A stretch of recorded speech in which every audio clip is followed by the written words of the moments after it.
이어가도록 하겠습니다.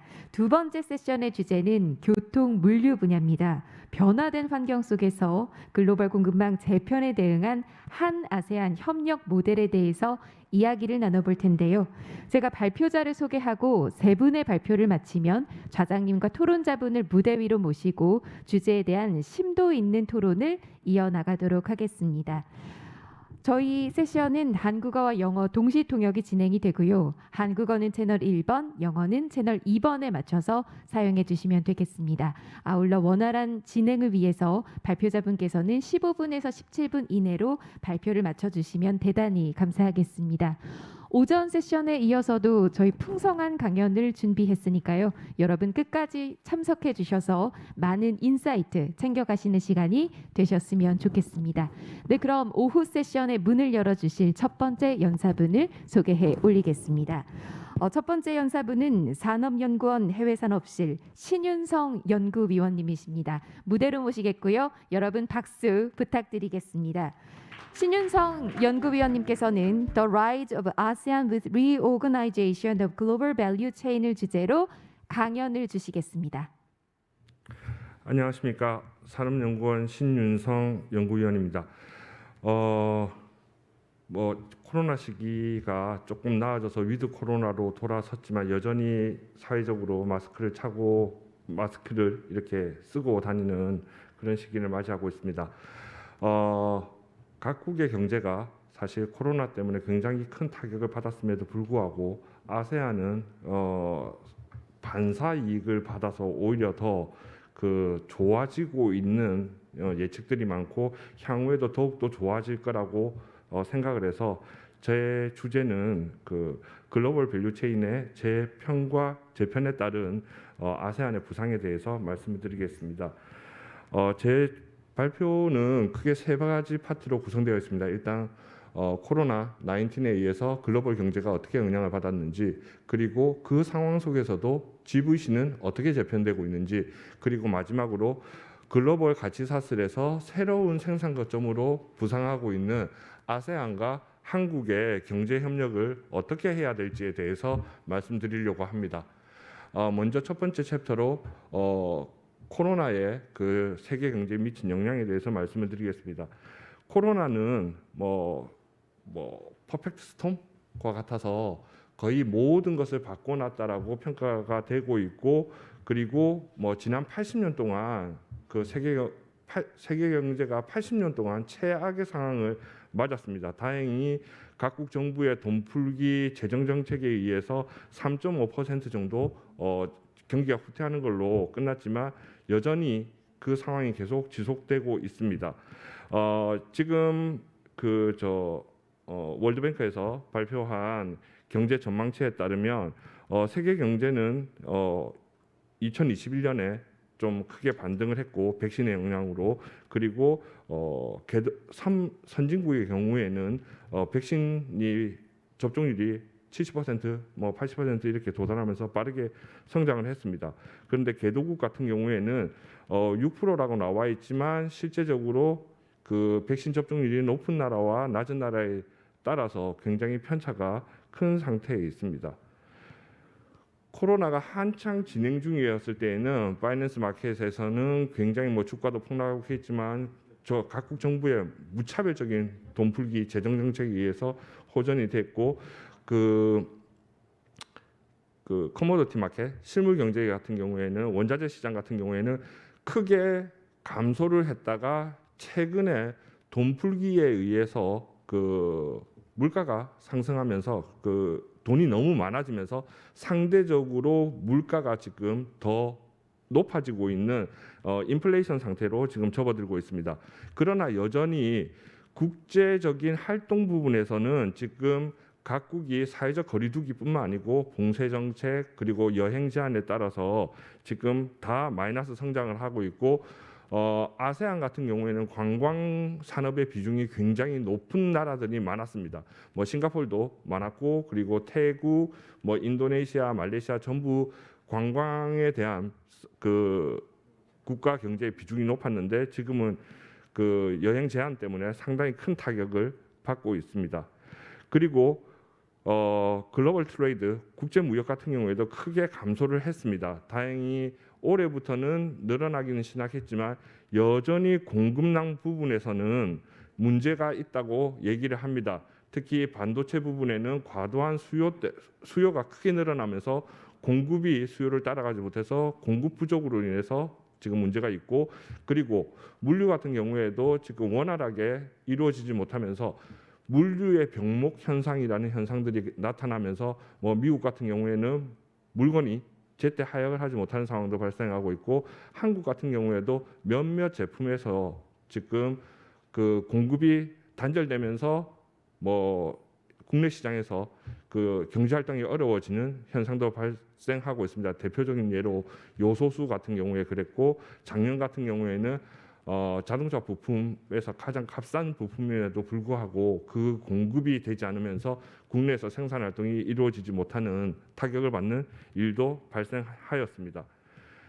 그런데 이렇게 그 공급망이나 이런 부분에서 문제가 발생함에도 불구하고 아세안은 지난 10년 동안에 글로벌 가치 사슬에서의 중요성이 높아지고 있었고 앞으로도 계속 높아지고 있는 단계입니다. 글로벌 밸류 체인을 분석한 결과 2005년도에 ADB 자료를 통해서 분석한 결과는 주로 이렇습니다.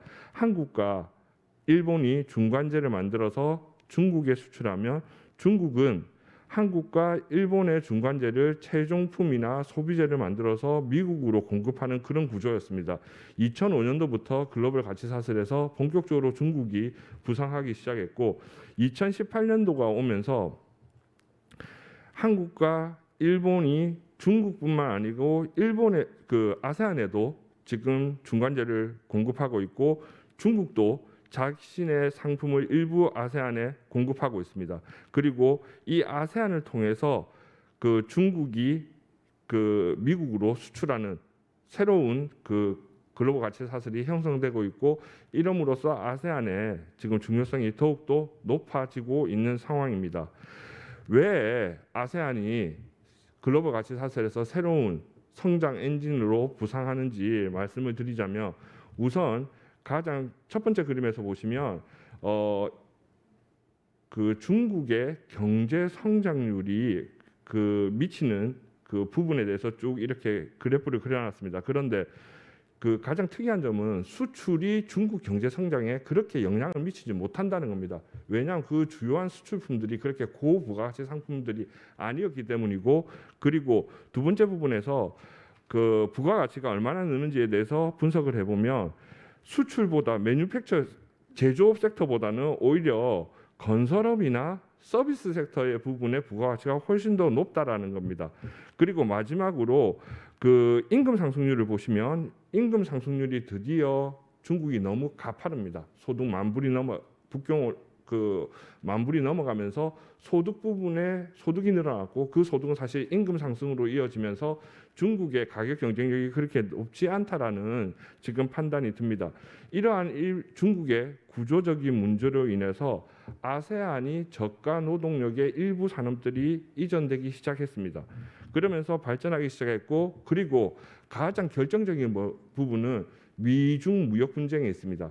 미중 무역 분쟁이 되면서 사실은 중국은 미국으로 수출하는 수출 금액을 반드시 줄여야 되는 부분이 있습니다. 뭐 약속이라는 것은 어길 수도 있기 때문에 반드시 지키지는 않겠지만 글로벌 기업들이 중국에 들어가서 중국에서 싼 노동력과 그리고 뭐 인프라를 이용해서 수출을 하던 그 구조에서 미중 분쟁이 생기면서 글로벌 기업들이 부담을 가지게 됐습니다. 그러면서 글로벌 기업들이 온 차이나 인 차이나 비즈니스를 제외하고는 수출용 산업들은 아세안으로 다시 배치가 되기 시작하였고 그 영향으로 그 FDI 같은 경우에 아세안이 가장 비중이 높아지고 있고 빨라지고 있습니다.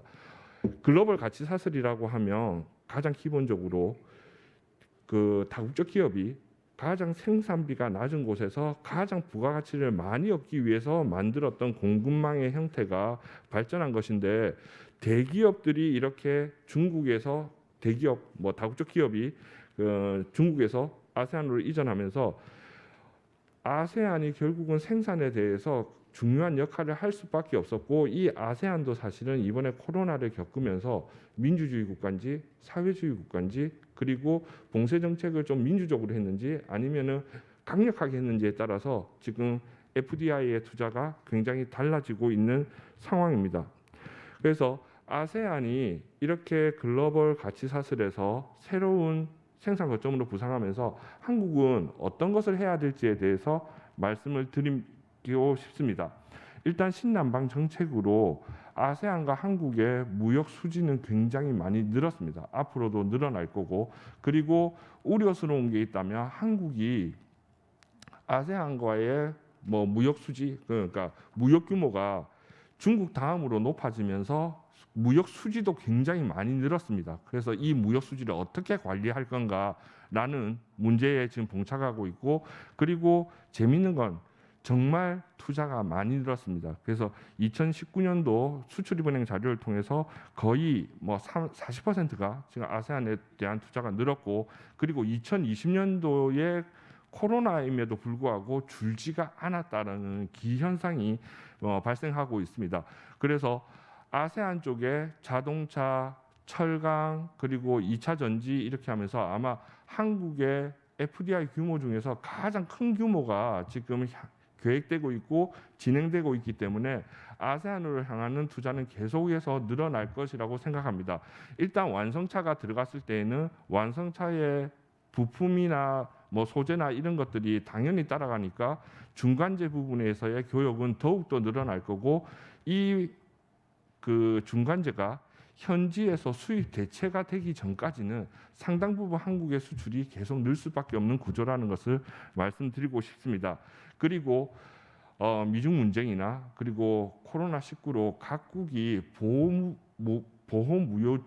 보호무역주의 정책이 굉장히 강화됐습니다. 그래서 그 보호무역주의 정책으로 인해서 봉쇄라든지 아니면 리쇼어링이라든지 이런 것들이 발생했는데, 현재 아세안만 사실은 CPTPP나 RCEP을 통해서 자유무역이 오히려 늘어나고 있습니다. 왜 갑자기 이렇게 자유무역 쪽에 아세안이 관심을 가지게 될까? 이전과는 다르게 제조 부분의 자신감이 상당 부분 반영되었다라고 생각이 듭니다. 올해 산업연구원에서 저희 팀에서 조사를 한 걸로는 사실 한국의 아세안의 투자가 경제적인 효과가 굉장히 큽니다. 처음으로 가치사슬로 분석을 하였고, 2015년부터 2020년까지 한국은 연간 890억 달러의 부가가치를 창출해내고 연간 360만 명의 일자리를 지금 창출하고 있습니다. 특히 투자 단계하고 현지에서 생산하는 단계로 나눠봤을 때 빨간색으로 표시된 생산 단계에서의 효과가 훨씬 더 높았습니다.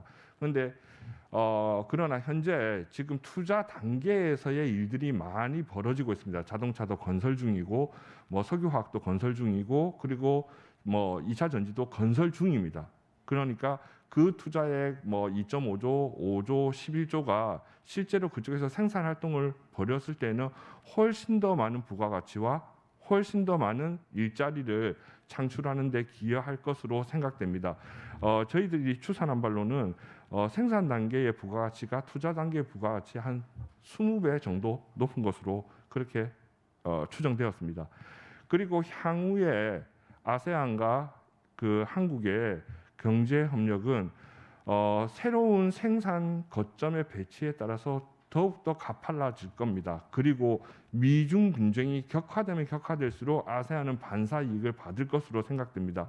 특히 미중 무역 분쟁이 기술 패권 경쟁으로 넘어가면서 중국은 아세안의 홍색 라인, 그리고 미국은 청색 라인이라는 새로운 공급망 구축을 위해서 지금 경쟁하고 있는 상황에서 아세안의 반사 이익은 커질 수밖에 없다라고 봅니다.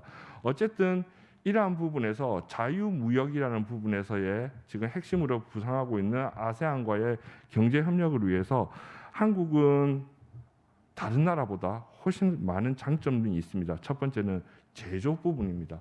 서비스업보다 훨씬 더 일자리 창출이 많고 부가가치가 높은 제조 부분에서 한국은 2021년도에 세계 3위의 경쟁력, 그리고 세미컨덕터와 그리고 사물 인터넷 사물 인터넷의 경우에는 세계 1위, 그리고 수소차 경우에도 세계에서 가장 먼저 개발을 성공한 상용화에 성공한 나라입니다. 그래서 이러한 제조업의 역량이 아세안에서 어떻게 할 수 있을까? 아마 내년도에 위드 코로나가 되면서 한국하고의 교류가 다시 회복하면서 한국이 특히 아세안에 크게 기여할 바는 제조업 투자뿐만 아니고 대부분의 아세안 국가나 개발도상국이 겪는 문제가 있습니다. 소득 6,000불에서 10,000불 사이에 중진국의 덫이라는 데 걸립니다. 그러니까 해외 투자가 많이 들어갔다가 그 나라 자체 내에서의 기술이나 인적 역량이 강화되지 못하면서 딱 그 소득에 딱 걸려버립니다. 대표적으로 많은 나라들이 있겠죠.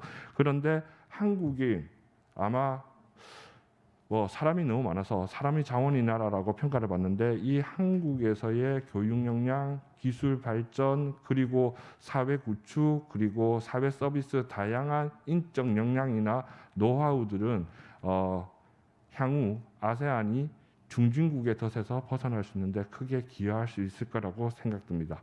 예, 감사합니다. 네, 유익한 강연 잘 들었습니다. 신윤성 연구위원님께서 강연을 주셨는데요. 코로나19 영향으로 인해서 글로벌 공급망이 재편이 되고 있고, 그 재편된 가치 사슬 속에서 아세안이 또 새로운 생산 거점으로 떠오른다는 말씀과 동시에 한국은 이러한 아세안과 어떻게 협력해 나갈 것인가에 대한 말씀을 좀 주셨습니다. 다시 한번 유익한 강연 진심으로 감사드리고요. 저희는 강연의 열기를 이어가도록 하겠습니다. 두 번째 강연자분 온라인으로 함께 하시는데요. 소개해 드리겠습니다. 네, 저희 지금 두 번째 강연자분 온라인으로 저희가 연결을 해서 강연을 정해 드릴 텐데요. 연결되는 동안에 잠시 안내 말씀을 좀 드리도록 하겠습니다. 여러분들께서 함께 하고 계시는 이 정책 세션, 지금 두 번째 세션의 주제는 바로 교통 물류입니다. 네, 교통 물류 함께 하고 있고요. 저희가 말하는 사이에 두 번째 강연자분이 바로 접속하셨다고 합니다. 그럼 바로 소개를 드리도록 하겠습니다. 두 번째 강연자분은 한국해양수산개발원 황선일 국제물류투자분석센터 연구원님께서 발표를 해주시겠고요. 주제는 한아세안 협력을 통한 중소중견 물류기업 해외 진출 활성화 방안입니다. 온라인으로 청해 듣겠습니다. 네, 제 목소리 잘 들리시나요? 괜찮습니까? 네, 잘 들립니다. 화면 네, 그럼 공유 부탁드리겠습니다. 네, 화면 공유 지금 했는데 잘 보이시나요? 네, 잘 보입니다. 네네. 안녕하십니까? 저는 한아세안 협력을 통한 중소 중견 물류기업 해외 진출 활성화 방안을 발표하게 된 한국해양수산개발원 국제물류투자분석지원센터 황선일입니다. 오늘 발표드릴 내용의 목차는 글로벌 물류 환경이 변화해서 마지막 중소, 중견 물류기업 해외 진출 활성화 방안으로 발표를 해드리도록 하겠습니다. 먼저 글로벌 물류 환경의 변화입니다. 세계적인 전략 컨설팅 기업 롤랜드버거에서는 글로벌 물류 환경의 변화를 크게 7가지 메가 트렌드로 좀 정리를 했는데요. 간단히 설명을 해드리면 이제 첫 번째로는 선진국을 중심으로 해서 고령화 사회가 가속화되고 있고요. 일부 도시의 인구라든지 행정, 산업 등이 집중화되고 있는 현상을 보이고 있다고 했습니다. 그리고 아세안 등의 신흥 성장을 기반으로 한 세계적인 무역이 확대되고 있고요. 아울러서 에너지원이라든지 원자재 이런 것들의 수급 경쟁이 치열해지고 있고, 기후변화에 따른 그린 물류의 중요성이 강조되고 있습니다. 제가 얼마 전에 마친 캅26이라든지 유럽을 중심으로 해서 활발하게 논의되고 있는 탄소세, 또 탄소 국경세 부과가 이런 현상을 잘 반영한다고 할 수가 있겠고요. 그리고 최근 기술의 발전과 더불어서 코로나19로 인해서 디지털화가 가속되고 있고, 이런 관점에서 지식 기반의 인재 확보의 중요성은 더욱 높아지고 있습니다. 마지막으로 지속 가능한 성장은 이제는 필수적인 사항이 돼서 기업들의 국제 협력과 사회적 책임이 더욱 강조되는 추세를 보이고 있고, 요즘 가장 핫한 이슈로서 등장하고 있는 ESG 이런 것들도 같은 맥락에서 이해하실 수가 있을 것 같습니다. 이런 관점에서 글로벌 국제 물류의 주요 이슈를 저 4가지로 좀 정리를 해봤는데요. 첫 번째 이제 디지털 물류, AI라든지 IoT, 블록체인, 클라우드 이런 것들이 해당될 수 있을 것 같고요. 두 번째는 B2C 물류입니다. 비즈니스 투 커스터머 물류. 세 번째는 아까 잠깐 말씀드린 그린 로지스틱스, 그린 물류가 될 것 같고요. 마지막으로 리스크 매니지먼트, 위험 관리하고 리질리언스, 회복 탄력성. 요 크게 네 가지가 글로벌 국제 물류의 이슈로서 정리가 될 수 있을 것 같습니다.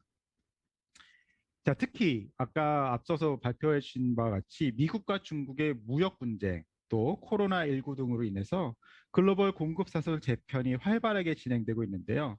과거에는 이제 노동 효율성, 또 현지 시장 공략 등을 목표로 해서 오프쇼어링이 굉장히 진행되었었죠. 그래서 글로벌 공급 사슬이 굉장히 길게 되었다면 이제는 그것을 짧게 만드는 니어쇼어링, 또는 그거보다 더 짧게 해서 자국 안으로 들어오는 리쇼어링, 이런 현상들이 일어나고 있고 활발하게 논의가 되고 있음을 주목할 필요가 있을 것 같습니다.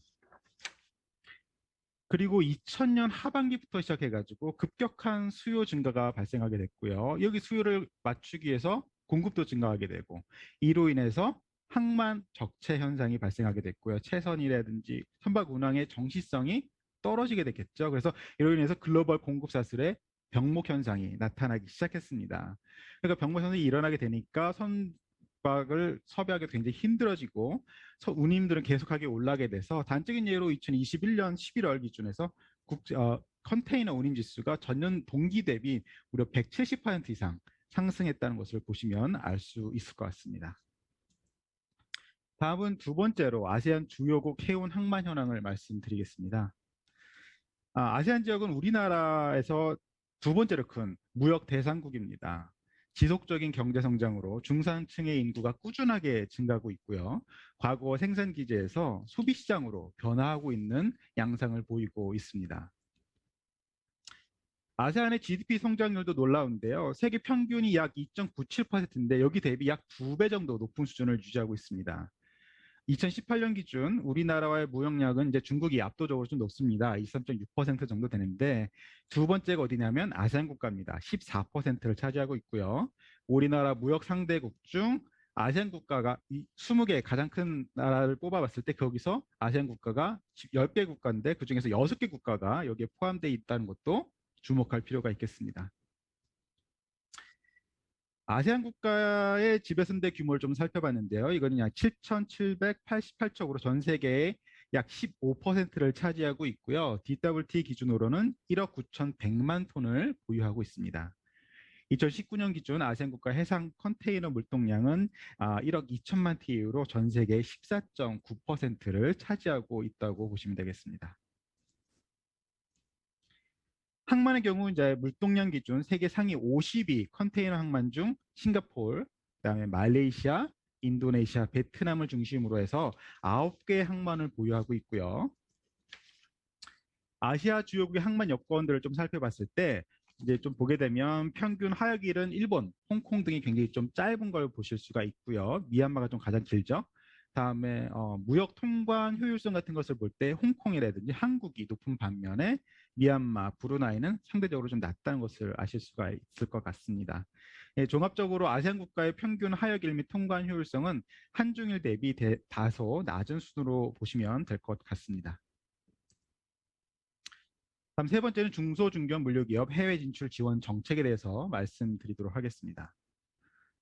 해양수산부는 해외 유망 사업 발굴을 지원하고 국내 기업의 글로벌 물류시장 진출 및 국내 화주기업과 물류기업의 해외시장 동반 진출 활성화를 위해서 해외 물류시장 개척 지원 사업을 실시하고 있습니다. 세부적으로는 2011년부터 시행되어 온 해운 물류기업 해외 진출 타당성 조사 사업하고 2014년부터 진행된 화주 물류기업 해외 동반 진출 지원 사업이 있습니다. 이제 타당성 조사 사업은 해운 물류 기업이 해외 현지 법인을 설립하거나 또는 현지 물류 기업의 인수 및 합병 또는 해외 물류시설 개발 및 운영 등 다양한 해외 진출과 투자 사업에 대해서 타당성 조사를 할 때 비용을 지원해 주는 사업을 의미를 하고요. 동반 진출 사업은 화주 물류 기업이 공동으로 해외 진출 시에 현지 시장 수요 조사 또는 사업성 평가 등의 컨설팅을 지원하는 사업이 되겠습니다. 해외 물류 시장 개척 지원 사업은 2011년부터 총 112건의 지원 사업을 실시하였고요. 타당성 조사는 64건, 동반 진출 사업은 48건을 총 지원을 하였습니다. 기업 규모별 지원 비율은 중소기업이 약 60%, 중견기업이 20%로 전체의 한 80%를 차지하고 있고요. 최근에는 이제 중소, 중견 물류기업을 전반적으로 중점적으로 지원하고 있어서 2019년도 이후에는 모두 다 중소, 중견기업에 지원하고 있다. 이렇게 보시면 될 것 같습니다. 이 동사업에서 아세안 국가의 지원 건수를 좀 살펴봤을 때 모두 46건으로 41%를 차지하고 있었고요. 그중에서 베트남이 24건으로 가장 많았고 캄보디아 7건, 말레이시아 5건 등이 수행되었습니다. 이를 통해서 말레이시아 냉동식품 시장 및 현지 식자재 공급망 진출, 베트남 하노이 호치민 물류 및 RMLA 법인 설립, 말레이시아 포트클랑 온독 데폿 운영 사업 등 가시적인 성과도 거두었습니다. 하지만 이런 정부의 지원 정책에도 불구하고 아직까지 우리 기업의 아세안 지역 물류 네트워크는 좀 미비한 수준에 머물러 있다고 볼 수가 있는데요. 아세안 지역의 기업 진출은 제조 또 무역 업종이 대부분을 차지하고 있어서 물류 기업 같은 경우는 331건 총 출한 우리 기업의 공급사슬 경쟁력을 확보하고 고품질의 물류 지원 서비스는 지금 상황에서는 조금 좀 어렵다라고 평가가 되고요. 따라서 해외 시장에 진출한 우리 기업이 공급사슬 경쟁력을 통해서 그 시장에서 경쟁 우위를 가지기 위해서는 중소중견 물류 기업의 아세안 지역 진출을 촉진을 위해서 산업 육성 또 지원 정책이 필요하다고 말씀드릴 수가 있겠습니다. 마지막으로 중소중견 물류기업 해외 진출 활성화 방안에 대해서 말씀을 드리도록 하겠습니다. 최근 무역 분쟁 또 코로나19로 인해서 공급사슬 붕괴에 대해서는 여러분들도 잘 아시겠지만 이런 것들이 과거의 저비용 또 효율성 강조되는 공급사슬 구조에서 위험 관리 또 회복 탄력성이 매우 중요한 전략으로 구성하고 있고요. 이런 것들은 단적으로 말해서 이제 소urce 단일 공급처에서 공급처를 좀 다변화하고 공급사슬 내에서 리스크 매니지먼트 위험 관리와 또 회복 탄력성을 빠르게 할 수 있는 것이 무엇인가 이런 것들이 굉장히 중요한 화두로서 등장을 하게 되었습니다. 최근 일본과의 무역 분쟁이라든지 또 중국의 높은 무역 의존도 등 기존 중국과 일본에 집중된 생산 인프라를 아시안 국가인 베트남, 또 태국, 인도네시아 등의 국가로의 전환이 필요하지 않나 하고 생각해 볼 때라고 생각하고요. 이런 생산 인프라의 변화에 대응하기 위해서 아세안 국가로 우리 물류 기업 진출 지원을 강화할 필요가 있다고 말씀을 드리고 싶습니다. 일반적으로 기업이 이제 해외 진출하는 데는 크게 세 가지 단계를 이제 구분할 수가 있는데 첫 번째 단계는 그렇죠. 사전 단계 지원입니다. 그러니까 해외 진출 의사 결정을 위한 사전 단계로서 타당성 조사 등이 이루어지게 되는 거고요. 두 번째는 사업화 단계로 법인 설립이라든지 물류센터 건설, 현지 및 해외 기업 인수합병 등 실질적인 사업이 진행되는 단계. 세 번째는 그래서 사업 안착구 단계로 안정적인 사업 운영과 지속적인 생존 또 성장을 위한 전략이 마련되는 단계입니다. 근데 이제 현재 정부 사업은 사전 단계에서 해외 물류시장 개척 지원 사업이 추진되고 있고 의사결정을 위한 현지 물류시장의 정보 등을 제공하고 있습니다. 하지만 실질적인 사업화 단계에서 중소, 중견 물류기업을 지원하기 위한 정부 정책은 좀 미흡하지 않나라고 판단이 되고요. 따라서 이제 사업화 단계에서 예를 들면 2차 보전이라든지 항반공사, 해진공 등의 지분 참여를 통해서 더욱더 사업을 활성화될 수 있는 또 체계적으로 지원이 가능한 이러한 지원 정책들이 필요하지 않나라고 말씀을 드리고 싶습니다. 아울러 더불어서 이제 좀 고려해 볼 만한 거는 다양한 사업 모델을 발굴하는 것인데요. 기존의 예를 들면 화주, 또 물류기업, 동반신출뿐만 아니라 화주, 물류, 기업, 또 공사, 예를 들면 아까 말씀드린 항만공사라든지 해진공이라든지 또는 화주와 물류, 또 재무적 투자자, 그러니까 이게 펀딩을 할 수 있는 재무적 투자자가 되겠죠. 또는 화주와 물류와 또 플랫폼 기업 등 이렇게 다양한 사업 모델을 구상을 하고 그런 것들이 어떻게 현지에서 실현이 가능한가라는 방안들을 여러 가지 방법으로 또 모색해 보는 것도 매우 중요하다고 생각을 합니다. 아울러 항만, 또 터미널, 풀필먼트 센터라든지 스마트 물류센터 등 대규모 재원이 소요되는 사업의 경우에는 공공 부분의 참여를 통해서 안정적인 재원을 확보하고 리스크 분산 등의 효과를 기대할 수도 있을 것 같습니다. 대표적인 예는 이제 부산항만공사의 로테르담이라든지 바르셀로나 공동물류센터, 울산항만공사의 복합물류센터 구축 등이 좋은 예가 될 수 있을 것 같습니다. 다음 중소중견 물류기업 지원 정책 강화 방안의 하나로 화주 물류기업의 해외 진출 매칭 시스템 등의 플랫폼 구축 등을 생각해 볼 수가 있는데요. 해외 진출해 있거나 네트워크를 확보한 우량한 물류기업들을 선별하고요. 글로벌 네트워크, 주력 사업 분야, 기업 역량 등 다양한 이제 데이터베이스를 확보하고 분석을 통해서 화주 기업이 해외 진출 시에 해당 지역의 강점을 가진 물류업체를 용이하게 선택할 수 있는 플랫폼을 구축하는 것을 의미합니다. 현재 KMI 국제물류 투자 분석 지원센터가 운영 중인 국제물류 정보 포탈 또는 KMI 국제물류 위클리라든지 매주 발간하는 또는 글로벌 물류 현시장 동향 이런 정보 등의 정보를 제공하는 것도 굉장히 중요한 활동으로 인식을 할 수가 있고요. 아울러 장기적으로 국제물류 전문가 지식의 축적, 또 집적, 또 해외 진출 및 공급 사슬 관련 솔루션 제공 등 정보 고도화 방안을 마련하는 것도 고려해야 하지 않나 이렇게 생각해 보겠습니다. 자, 마지막으로는 아세안 지역 물류에 특화된 그 전문 인력 양성이 필요한데요. 해양수산부는 2005년부터 해운항만 국제물류 전문 인력 양성을 통한 경쟁력 제고를 위해서 해운항만 물류 전문 인력 양성 사업을 실시하고 있습니다.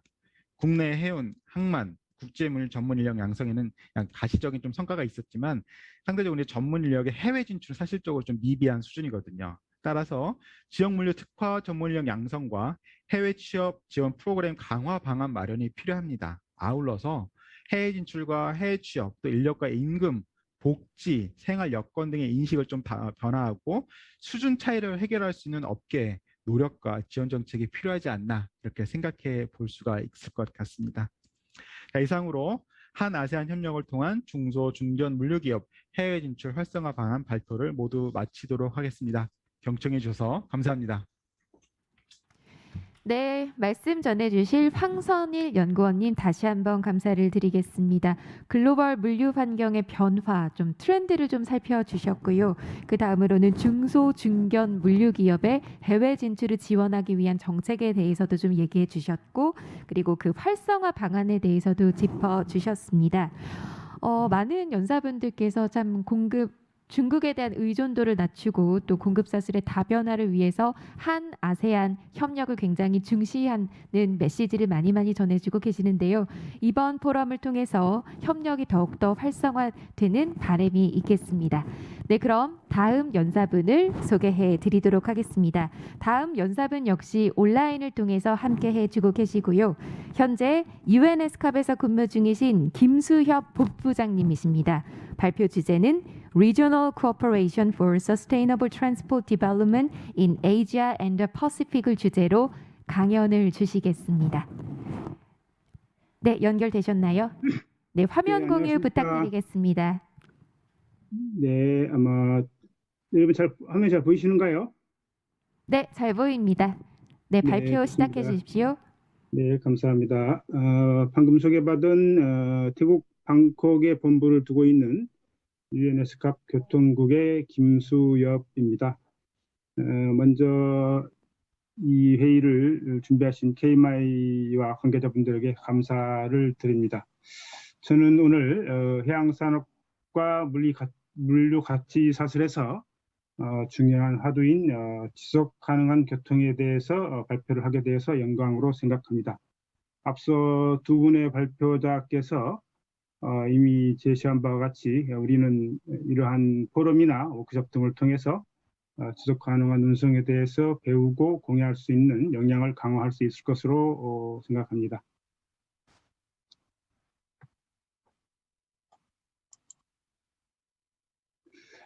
제가 말씀드릴 내용은 크게 네 가지로 구성되어 있는데요. 첫 번째는 이제 지속 가능한 교통 관련된 현황과 트렌드. 두 번째, 주 이해관계자가 안고 있는 이슈와 챌린지. 그리고 세 번째가 지속 가능한 교통 발전을 위한 기회. 마지막으로 지속 가능한 교통 발전을 위해서 앞으로의 정책 방향과 폴리시 레코멘데이션에 대해서 말씀을 드리도록 하겠습니다.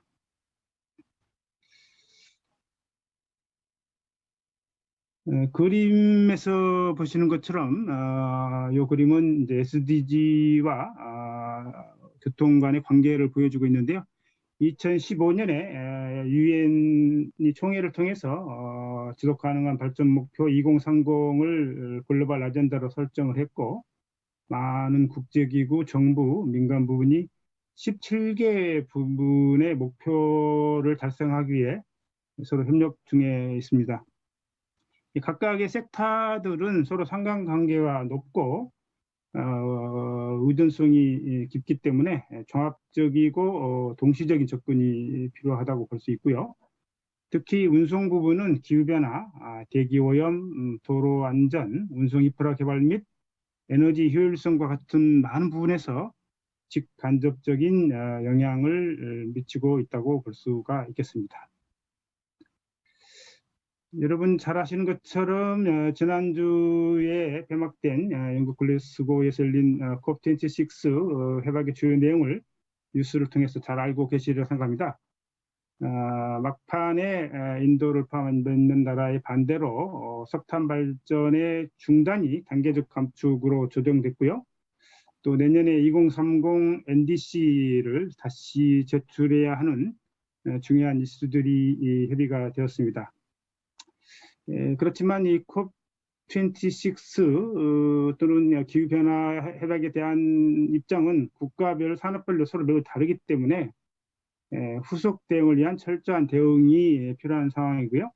특히 이 기후변화로 인해서 이 스몰 위기에 있는 많은 섬나라 국가들의 목소리가 제대로 반영되지 못한 것도 국제사회가 안고 있는 이슈의 하나라고 할 수 있겠습니다. IMO를 비롯해서 국제사회는 지속가능한 발전 목표와 해운 항만 달성을 위해서 다양한 노력을 기울이고 있고요. 에스캅 역시 지난 5개년 동안 지속가능한 교통 발전을 위해서 회원국들과 같이 노력을 해왔고, 내년부터도 다시 5개년 계획을 세워서 추진할 계획으로 있습니다. 이에 대한 세부적인 내용은 이제 18페이지 다시 말씀을 드리겠고요. 더불어서 아세안 국가들이나 태평양 지역 국가들도 지역 차원에서 또는 개별 국가 차원에서 지속 가능한 교통 발전을 위한 프로그램들을 운영하고 있고, 이런 프로그램들이 개별 단위로 진행되기보다는 서로 묶어서 진행되고 협력해서 진행될 때 더 시너지 효과를 낼 수 있기 때문에 협력을 강화할 필요가 있을 것으로 생각됩니다. 아태 지역에서는 앞서 말씀드린 것처럼 ADB, 저희 에스캅, 아세안, 그다음에 에이펙, 빔스텍 등 여러 기구들이 이제 그 온실가스 감축 또는 그린 트랜스포트를 위해서 협력을 강화하고 있습니다. 특히 이제 해운업계나 항만업계는 IMO가 지난해 1월부터 시행한 IMO 2020, 저희는 보통 설퍼 캡이라고 부르죠. 이에 대해서 대응을 하고 있고, 특히 이는 이제 황산화물 배출 선박의 규제가 ECA 지역을 위주로 굉장히 강화되고 있는 그런 상태입니다. 이에 대해서 현재 선사들은 이제 스크러버를 도입한다랄지, LNG 연료 추진 선박을 활용한다랄지, 또는 저유황 연료 등을 사용함으로써 이러한 규제에 대응하고 있는데, 이러한 방식이나 기준은 선사의 목표나 또는 전략적 판단에 의해서 선사별로 조금씩 다르다는 것을 여러분 잘 알고 계실 것입니다. 따라서 향후에도 이 해상교통 부분에서의 탈탄소 전략은 면밀하게 검토되고 추진될 것으로 보입니다. 앞서 KMI의 황 박사께서 아세안의 해운 항만 물류 시장을 설명을 해주셨기 때문에 여러분들이 이어지는 몇 장의 슬라이드를 이해하는 데 도움이 되실 것 같아서 KMI 측에 감사를 드리고요. 미래의 이제 경제 성장률을 기반으로 해서 볼 때 세계 해상 교통량 또는 무역량은 계속해서 증가할 것으로 이제 예상되고 있고,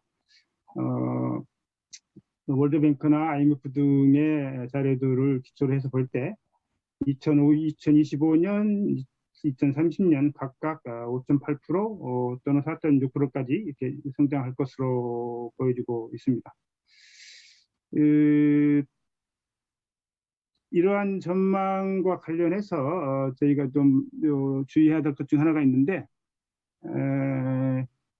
공컨테이너의 리포지셔닝이라고 할 수 있습니다. 과거의 통계들을 분석해 보면 공컨테이너의 비중은 보통 20% 이상 되고요.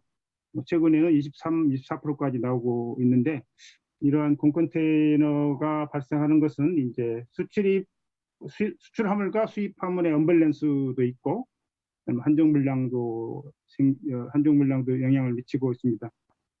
특히 최근에 이제 공컨테이너 리포지셔닝이 이 항만 구역에서의 물류 혼선으로 인해서 굉장히 어려움을 겪고 있는 것들은 잘 아실 거라고 생각합니다. 특히 미주 지역을 중심으로 하역 지연, 그다음에 배후 수송 지연, 다시 되돌아오는 리포지셔닝까지 여러 가지 혼선이 겹치면서 이 하주 기업과 물류 기업들이 여러 가지 혼란을 겪고 있는 것들은 여러분 잘 아실 거고, 문제는 이러한 혼란이 당분간 계속될 거라는 것에 있는데, 다 같이 지혜를 모아서 이러한 위기를 잘 극복해 나가야 될 것으로 판단이 됩니다. 이 에스캅 지역의 컨테이너 점유율은 여러분 잘 아시는 것처럼 굉장히 높습니다. 세계적으로 볼 때 저희 에스캅 지역이 한 2019년 기준으로 68%, 그 다음에 2025년으로는 70% 이상 차지할 것으로 보여지고요.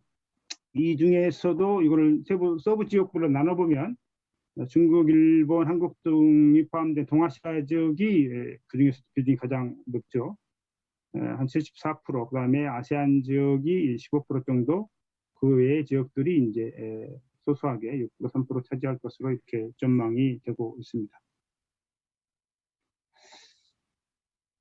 이 에스캅 지역의 글로벌 컨테이너는 이제 앞서 말씀드린 것 같고요.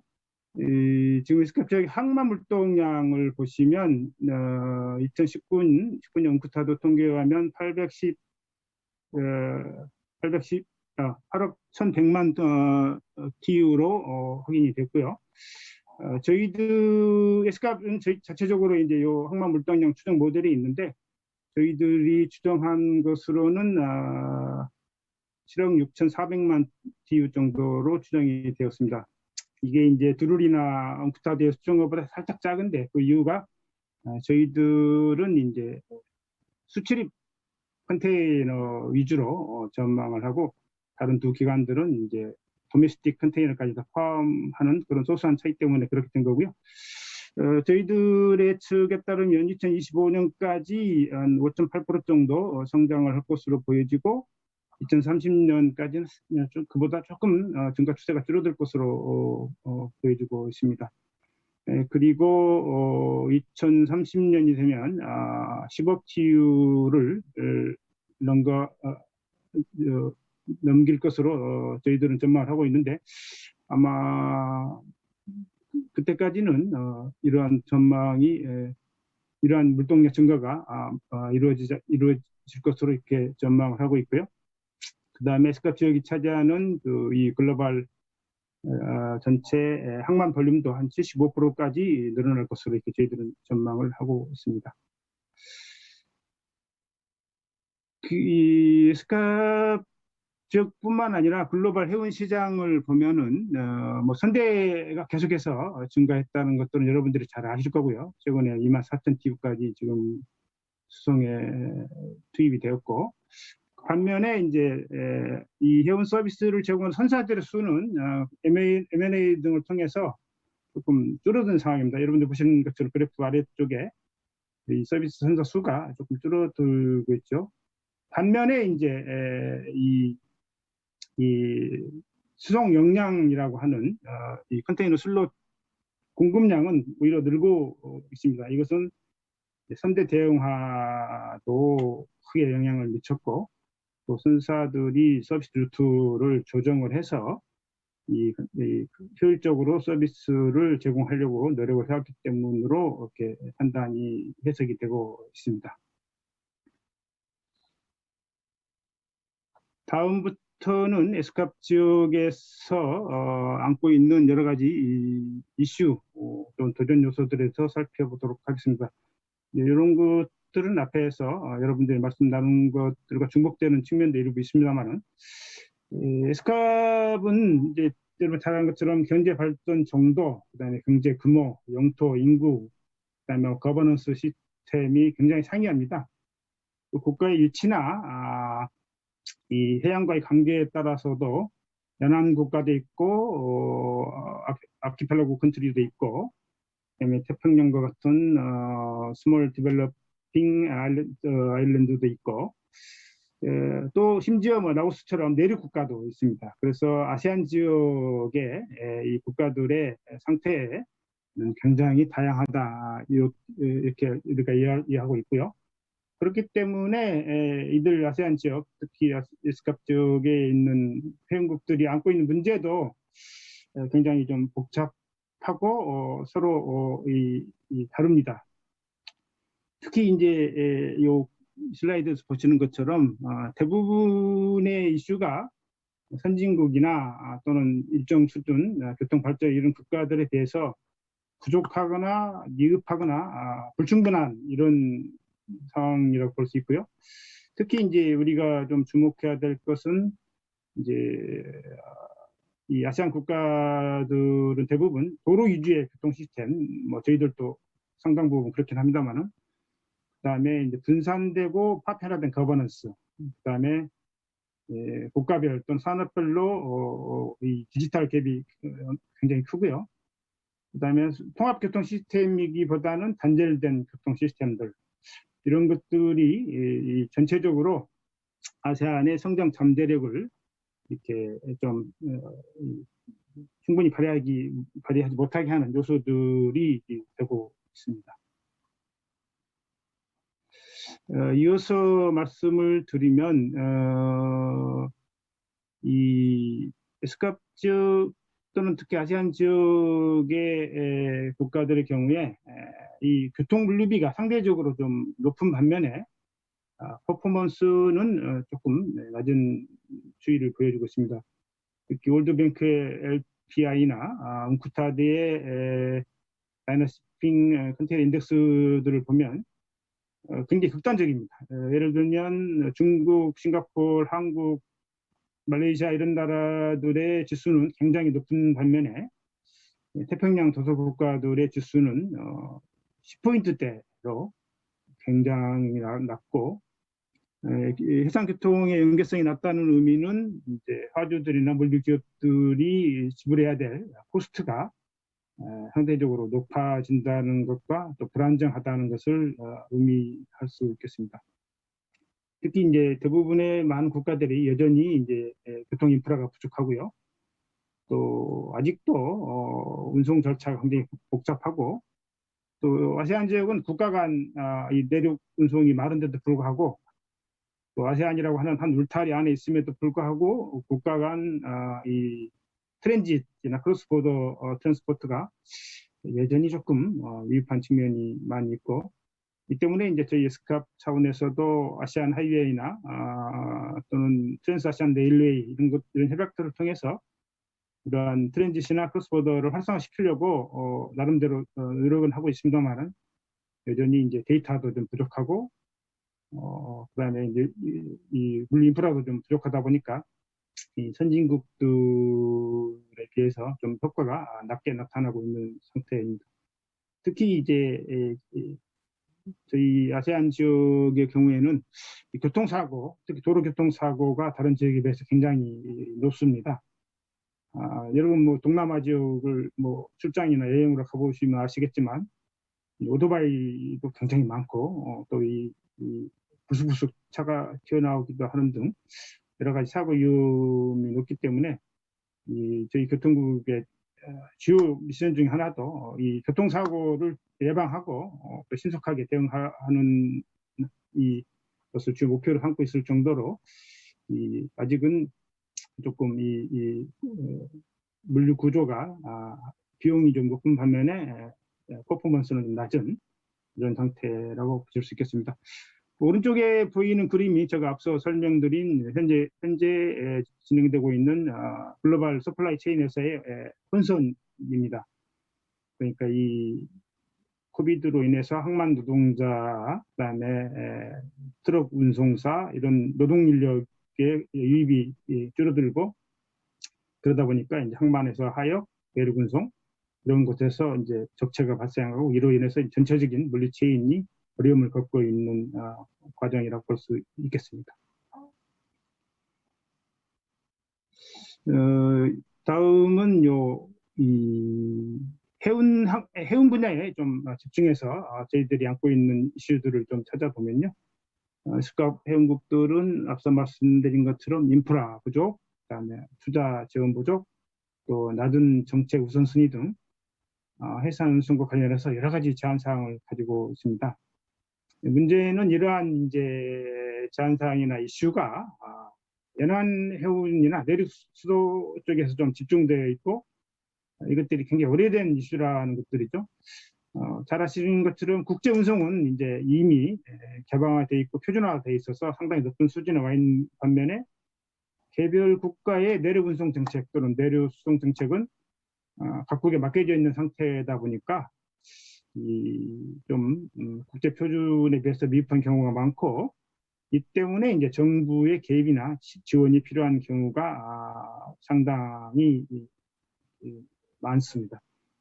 특히 이제 아세안 지역의 경우에 여러분 잘 아시는 그 GMS 지역이라고 있습니다. 그레이트 메콩 서브 리전이라고 해서 앞서 오전에 베트남 분께서 말씀하신 태국, 미얀마, 베트남, 타일랜드, 라오스 저희는 이제 CLMVT 약자를 따서 이렇게 부르는데 이런 국가들은 이제 내륙 수로를 이용할 수 있는 여건도 됩니다만 여러 가지 지정학적인 문제 로 인해서 활성화가 되지 못하고 있죠. 따라서 아세안 국가들은 육해공 플러스 내륙 수로까지 운송할 수 있는 잠재력은 있고 이러한 것들을 어떻게 효율적으로 활성화시키는가가 저희들의 숙제이자 관건이라고 볼 수 있겠습니다.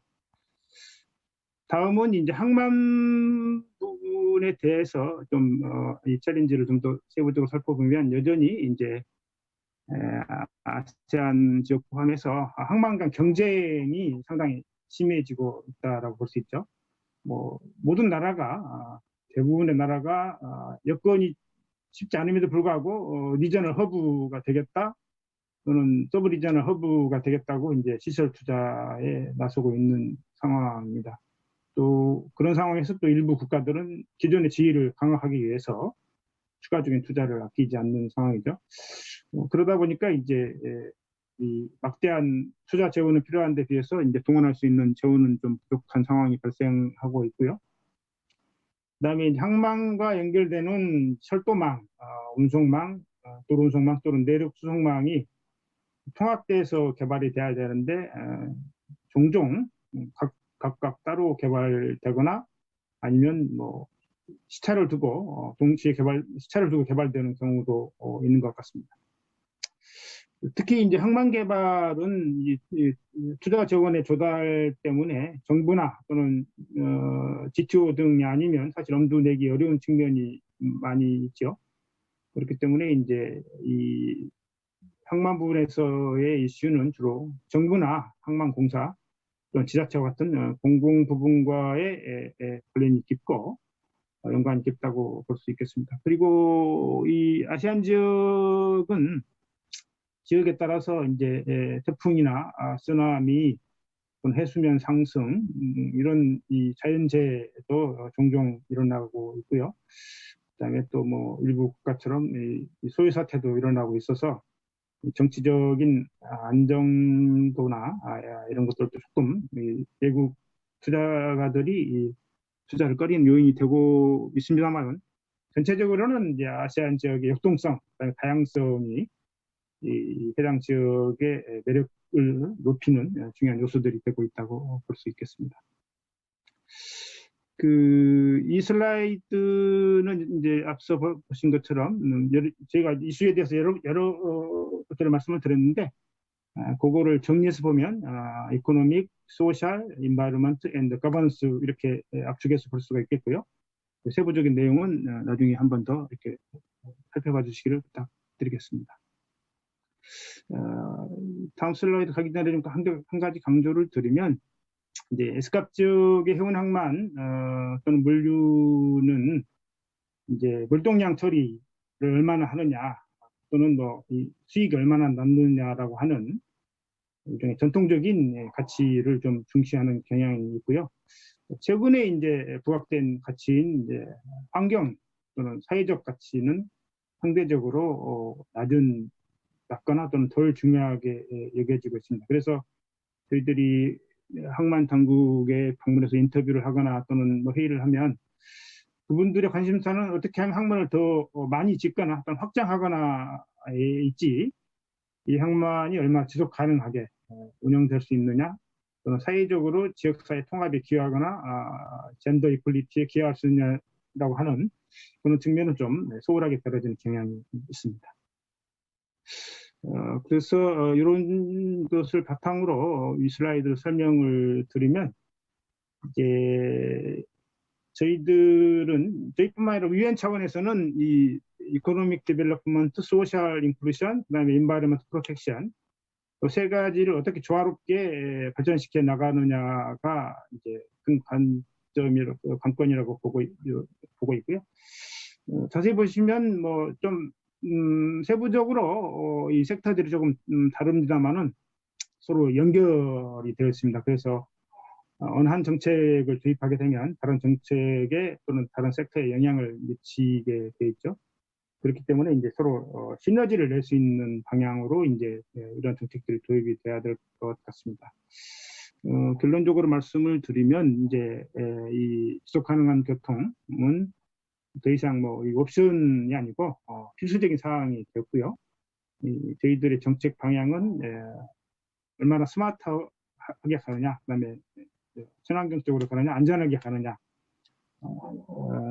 중점을 두고 있습니다. 이거를 이제 뭐 다른 표현을 하면 이제 디지털라이제이션, 디카보나이제이션이 이제 앞에 스마트나 이제 그린에 해당되겠습니다.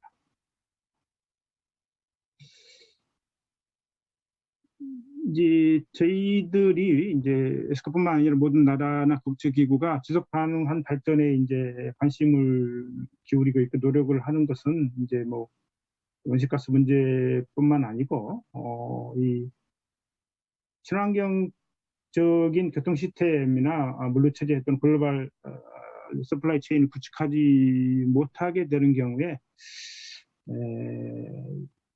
경제 사회적인 또는 환경적인 측면에서 여러 가지 도전에 직면하게 되기 때문이기도 하고요.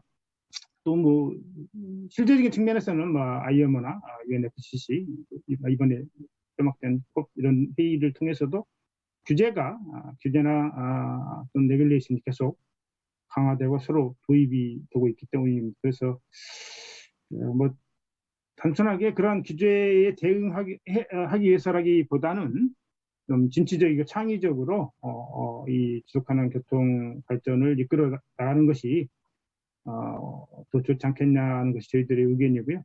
뭐 끌려가기보다는 뭐 위기를 기회로 이용하는 그런 스탠스가 도움이 되지 않겠나 이렇게 저희들은 보고 있고, 특히 이제 앞서 말씀드린 것처럼 이제 이 디지털라이제이션이나 디카보나이제이션 그것들이 이제 주요한 목표로 세팅이 되어 있는 상태입니다. 이제 요 그림이 좀 흥미로우실 수 있는데요. 저희는 이제 한국에서 하는 것처럼 매 5년마다 이제 요 5년 단위의 계획을 세우는데, 저희 교통 분야에서도 5년 단위의 이 리저널 액션 플랜이라고 하는 것을 세웁니다. 그래서 지난 5년간 요 이제 계획하에 이제 여러 가지 사업들이 진행이 되어 왔고, 2022년부터 2026년 맨 아래에 보이시는 것처럼 향 5년간 이제 저희 에스캅에서 교통 부분에서 이제 시행하려고 하는 또는 정책 방향들을 정리하는 것입니다. 맨 왼쪽이죠. 왼쪽에 보시면은 그 테마틱 에어리어라고 해서 7가지가 있습니다. 거기 보면 이제 리저널 랜드 트랜스포트, 그다음에 마리타임, 디지털라이제이션, 로카본, 그다음에 도시교통, 그다음에 도로 안전, 그다음에 통합교통 이런 이제 7가지 주제가 있게 되고요. 이 7가지 주제가 앞서 KMI에서 발표한 것들이랑 대부분 이렇게 조화가 되는 부분이라고 판단이 됩니다. 사실 이 7가지 주제는 뭐 저희 에스카뿐만 아니라 글로벌 또는 개별 국가 차원에서도 대부분 포함되어 있거나 또는 간접적으로 이렇게 진행되고 있는 사업들이라고 봐집니다. 특히 이제 저희 해운 항만 분야에서는 2번째 주제인 마리타임 커넥티비티, 그다음에 그 아래 주제인 이제 디지털라이전, 특히 이제 스마트 포트와 관련해서, 그다음에 로카본, 요거는 이제 선박과 항만에서의 이제 그 이산화탄소나 대기 오염물질 배출 저감 이런 것들과 연관이 되고, 마지막으로는 이제 그 이 통합교통, 항만 단독으로는 사실 뭐 의미가 없지요. 항만이 어떻게 배후 수송망과 효율적으로 연결되느냐가 관건이라서 통합교통 체계도 같이 보고 있습니다. 그래서 저희들은 향후 5년간 7개 주제에 대해서 이제 여러 가지 프로젝트, 이니셔티브, 그다음에 프로그램들을 운영할 계획으로 있고, 요게 이제 다음 달 12월 셋째 주 13일부터 이 17일까지 진행되는 이제 에스캅 지역 내 전체 교통물류 장관 회의에서 이제 검토가 될 예정입니다. 그리고 이제 그래서 요때 아마 요것들이 승인이 되면 이제 저희들은 이제 좀 더 힘을 받고 진행할 수 있을 것 같습니다.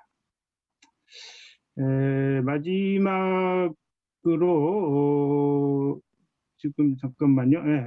하나만 더 말씀을 드리면, 이제 앞서 봤던 것들을 좀 요약을 하면, 이제 사실 뭐 정책이나 또는 폴리시 레코멘데이션은 앞서 말한 이슈와 1대1로 매칭시키는 것이 보통의 방법이기도 합니다만은, 너무 이제 시간도 많이 됐고 또 시간이 제약이 있기 때문에 간단하게 말씀을 드리려고 합니다. 특히 이제 여기 제시된 여러 아이템들은 이제 나중에 좀 더 여러분도 같이 이렇게 살펴볼 기회가 있을 것으로 보고요. 여러 번 강조합니다만은 탈탄소에 대응하기 위한 정책들, 그다음에 디지털화를 위한 정책들이 많이 포함되고 개발될 예정입니다. 이런 것들을 위해서 이제 에스캅은 이제 4가지 일하는 방식이 있는데요. 뭐 이외에도 다양한 방식이 있습니다만, 첫 번째가 이제 이 어널리티컬 워크라고 해서 이제 각국이 안고 있는 또는 각 지역이 안고 있는 문제에 대해서 같이 고민하는 프로세스가 있고요. 그다음에 이제 각국의 전문가 또는 이제 공무원들 또 민간 부분들을 초청을 해서 그분들의 이제 역량을 강화시키기 위한 이제 역량 강화 프로그램, 캐패시티 빌딩이 있고, 그다음에 이제 이 글로벌 스탠다드와 리저널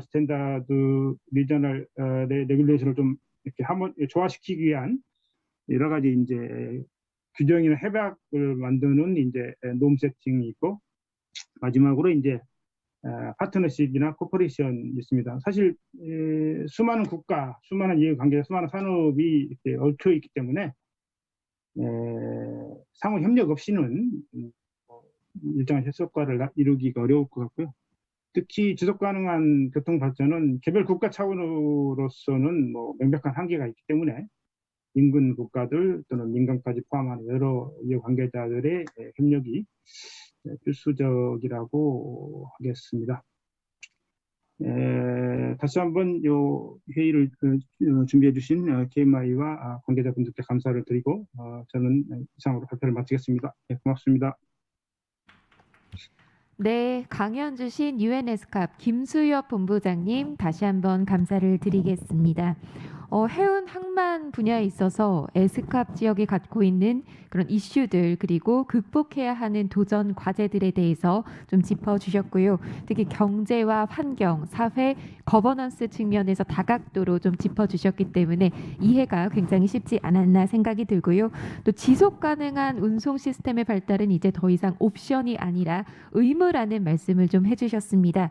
그러면서 그런 시스템 발달을 위해서 어떤 정책이 또 필요하고 에스캅의 전략은 무엇인지에 대해서도 말씀을 주셨습니다. 네, 다시 한번 유익한 강연 진심으로 감사를 드리겠습니다.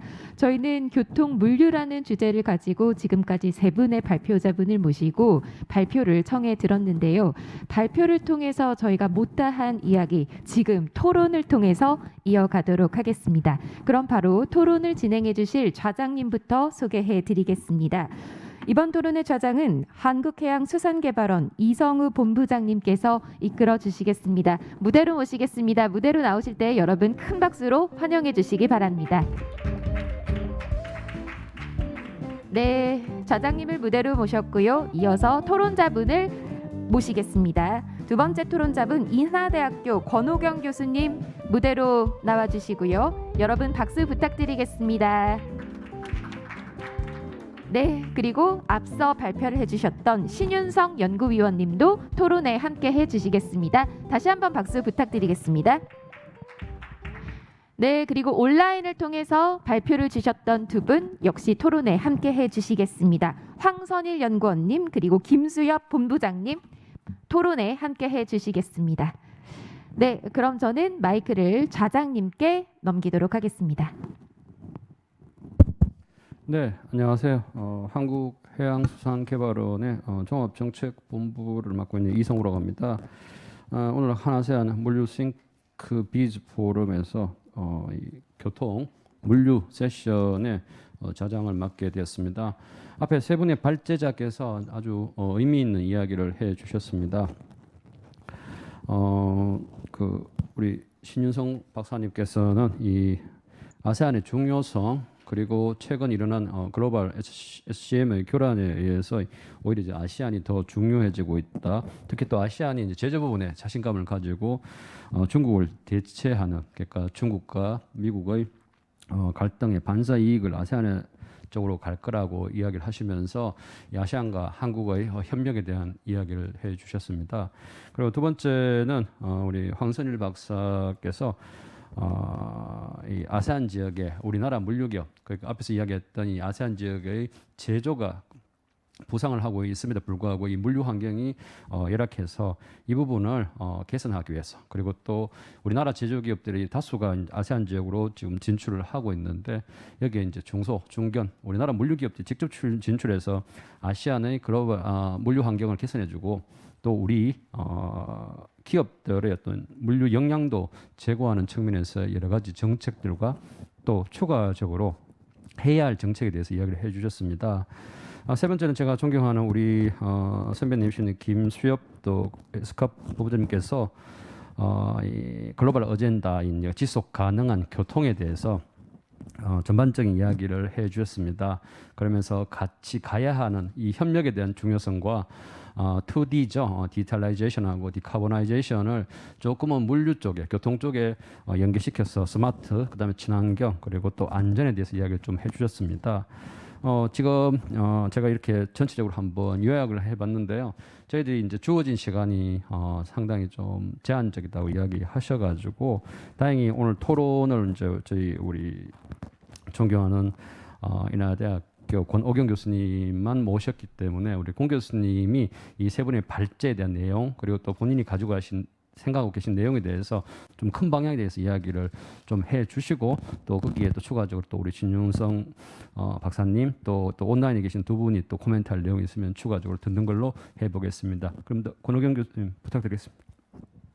네, 감사합니다. 인하대학교 권오경입니다. 일단 저기 우리 그 반가운 얼굴이 보여서 우리 김수엽 박사님 사와디캅. 예, 또 사와디캅만 하면 안 되니까 신짜오 뭐 예. 슬라마소레 뭐 이런. 아이고 예, 훌륭하십니다. 네. 예, 일단 굉장히 의미 있는 세션에 토론으로 불러주셔서 감사합니다.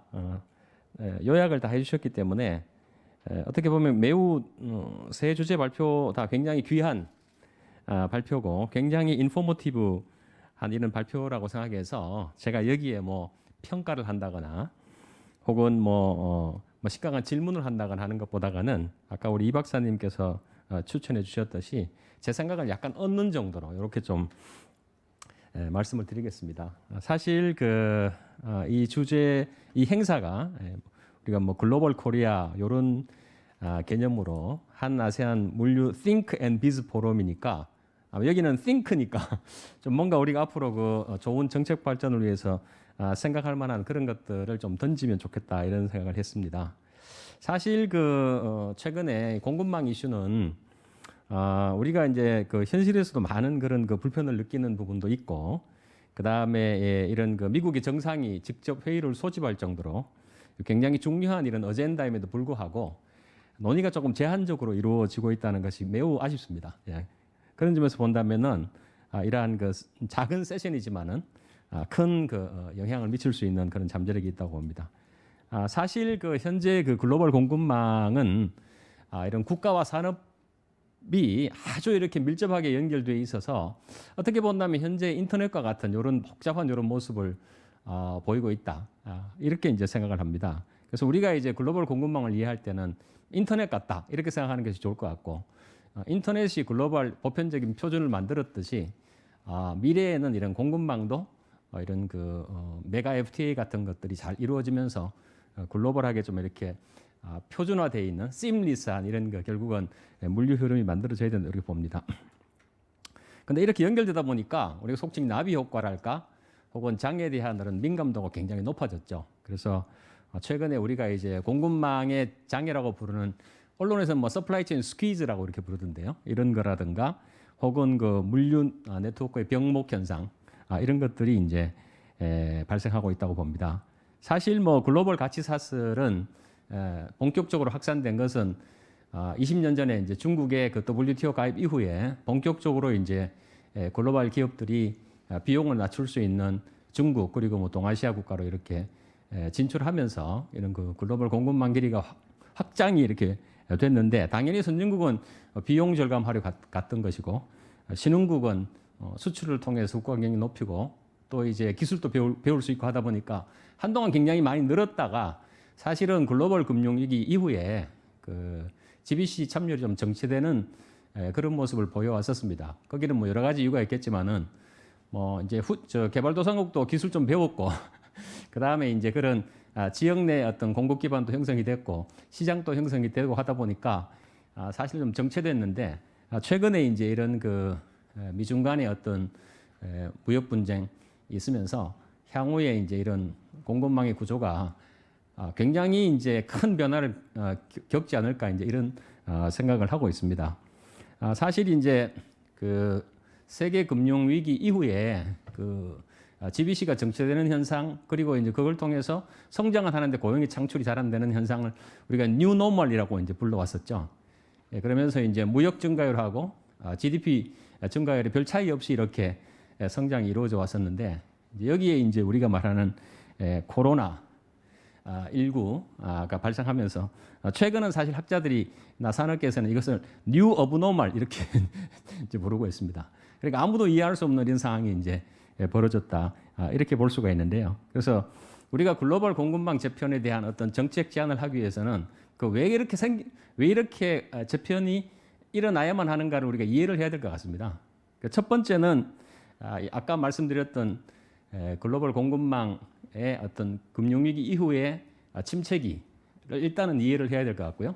두 번째는 이제 코로나 19 이런 거로 인한 어떤 특징인데, 사실 이거 뭐 기르지면 안 되지만은 이 코로나 19는 자연재해에 준하지만은 이전에 어떤 뭐 쓰나미라든가 이런 거 큰 차이점이 있습니다. 지진이랄까 이런 거보다는. 그러니까 어떤 로컬에서 어떤 영향을 미쳤던 것보다는 전 세계적이고, 그 다음에 금융위기가 순차적으로 영향을 미쳤다 그러면은 이것은 동시에 전 글로벌 위기로 변화했고, 그 다음에 이제 뭐 금융위기가 수요에 어떤 영향을 많이 미쳤다 그러면은 이거는 수요와 공급에 동시에 영향을 미치는 전무후무한 이런 위기 상황이라고 이제 볼 수가 있는 거죠.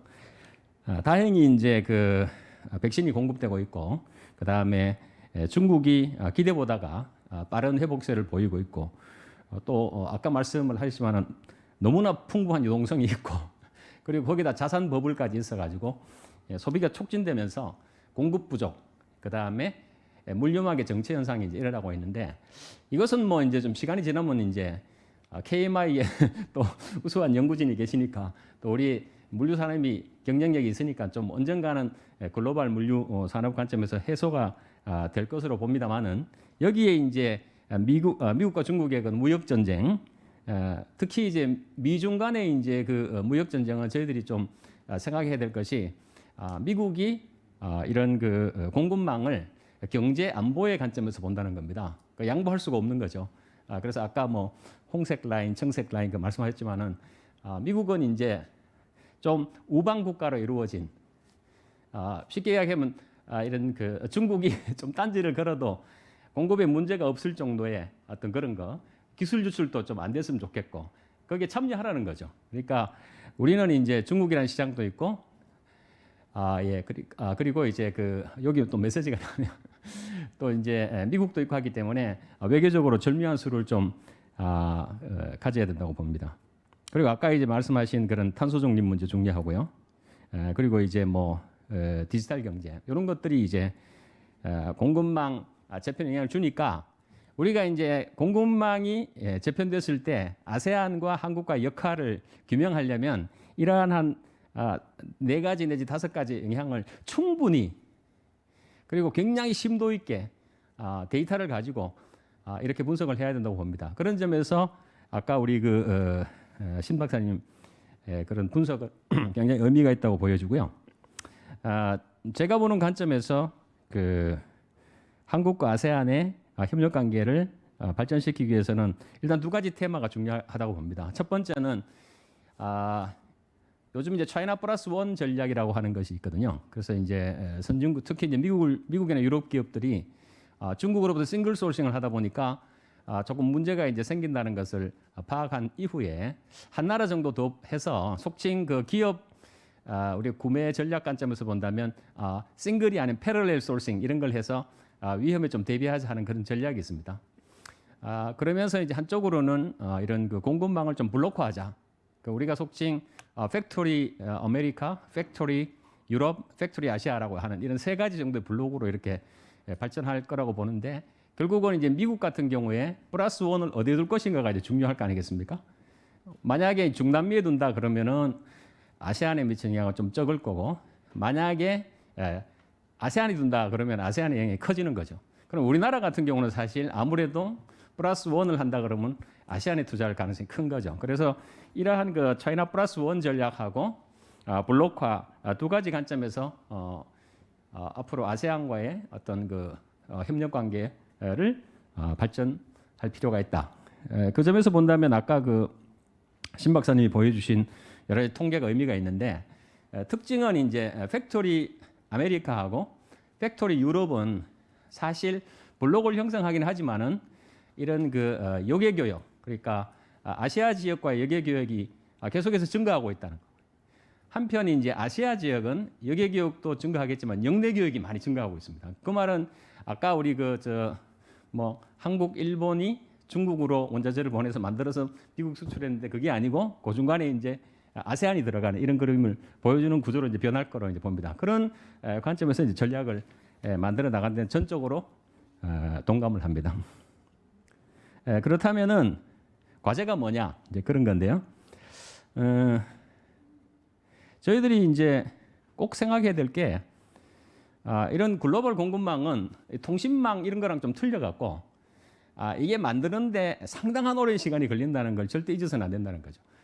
우리가 이제 중국이 로컬 소싱이 자유로워지고 거기서 이제 그런 서플라이 베이스가 만들어지기까지 20년 이상 걸렸습니다. 그러니까 WTO 가입 전까지 하면 한 25년 그렇게 걸렸지 않습니까? 그러니까 아세안의 어떤 서플라이 베이스를 차이나 플러스 원 전략으로 옮긴다 하더라도 시간이 많이 걸린다는 걸 생각해야 된다는 거죠. 그래서 사실 이런 뭐 세미나도 하고 겟투게더도 하고 친해지고 하는 그런 과정이 필요한데 이런 것이 필요하다 이 생각하고요. 두 번째는 아까 그 우리 황선일 박사께서 그 자료를 보여주셨는데 아세안 국가는 열심히 하고 있지만 아직 그 인프라가 좀 부족합니다. 그동안 중국이 그 물류 인프라에 엄청난 투자를 했는데 그 중국의 대안이나 혹은 이제 상호 보완 역할을 하는 국가가 되기 위해서는 그런 물류 인프라에 대한 굉장한 투자가 필요한 것이죠. 그리고 그 다양성을 넘을 수 있는 그런 표준화, 우리 에스카베 이제 그런 역할을 하는데 이게 굉장히 중요하다고 봅니다. 그래서 만약에 이제 그런 것이 제대로 안 되면은 어떤 그 중국의 역할이 오히려 더 커질 수도 있다. 예. 중국이 어떤 그런 그 역할이 지금과는 다른 옛날에는 후방 참여를 했다 그러면 GBC에서 앞으로는 전방 참여도 많이 노릴 거기 때문에 그런 관점에서 아시안의 어떤 그 기회와 함께 위협이 존재한다.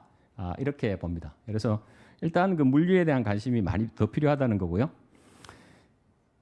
결론으로 이제 맺자면 우리나라 기업과 정부는 보다 장기적인 관점 협력이 필요하다 이렇게 봅니다. 그 다양한 우리가 이제 신남방 정책이라고 하는데 상대방이 있으니까 우리가 하겠다 해서 되는 건 아니니까는 끊임없이 서로의 어떤 소통을 이루어가면서 그런 다양한 비즈니스 협업 모델을 개발을 해야 되고 특히 그 다음 비즈니스 세션의 주제인데 우리나라가 디지털이 강하니까 그런 디지털 물류를 할 수 있는 협업 비즈니스 모델, 뭐 공동의 플랫폼이랄까 뭐 그런 것들을 한번 좀 해서 아세안 국가들도 이거 괜찮네라고 하는 것을 던질 필요가 있다 이렇게 보여지고요.